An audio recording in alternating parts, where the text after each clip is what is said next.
Well, my name's David Shiers. I am a former GP. My daughter's had the experience of a severe mental illness. She was diagnosed over 20 years ago with schizophrenia at the age of 16, and so she's now 40. By the time she reached 20, she was in an old institution, an 8-bedded dormitory with no curtains or carpets. Eventually got a put-up or shut-up opportunity personally to become involved in an early intervention program design, because I didn't feel other people should go through the sort of services that we'd seen for our daughter. That then led me to become a joint national lead on an early intervention development program in England. So that was me as an early intervention program lead. I'd given up my job as a GP eventually, and then I was retired off in 2010. I spent the last 6 years trying to pick up a piece of our program which I never felt got developed, like the unfinished business for me of looking at people's bodies as well as their minds, and recognising that a 15 to 20 year reduction in life expectancy, mainly due to heart disease compounded by diabetes and a number of different physical conditions, not only did it make you have a shorter life, but it also made it quite a difficult life.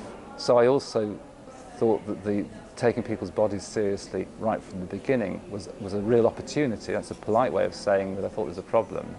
And I never really lost that drive to see early intervention programs become much more systematic in how they took people's physical health seriously as well as their mental health.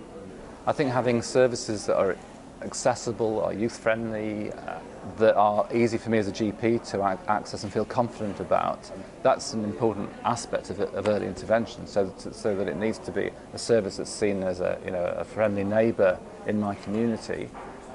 From a service user's point of view, I think it needs to be relevant, able to talk about the problems I have as a young person, able to talk to me as a family member, because that's something I remember really clearly is when my daughter was first ill, that as a family we had no support.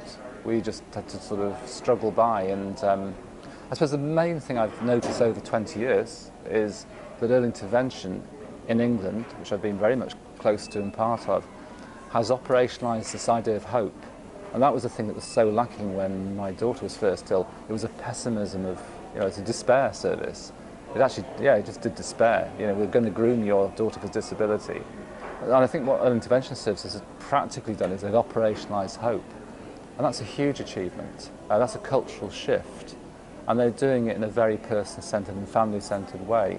So I guess that's what I feel that's what I've seen change over 20 years. And the physical health stuff is just part of that, I think. But it's been a great journey, and I have huge respect for what services have achieved. What I particularly picked up at the last conference was a great excitement in the possibility that if we give people encouragement and tools, incentives to actually take a healthier life, in other words, improve nutrition, and there's plenty of scope for that. This is a population that have very unhealthy diets, and it happens really early. They smoke very heavily, and they pile on weight very quickly. That if we can actually encourage exercise, nutritional approaches, reductions in smoking, we just could alter the trajectory of the brain disease. And actually that's a completely different way of thinking about the power of actually intervening to improve people's physical health or strengthen their physical health. That it actually could be an intervention that actually in its own right changes what happens to people's brains as well as their hearts and their pancreas. So that really excites me, because I think it's another treatment option that we haven't really considered until recently.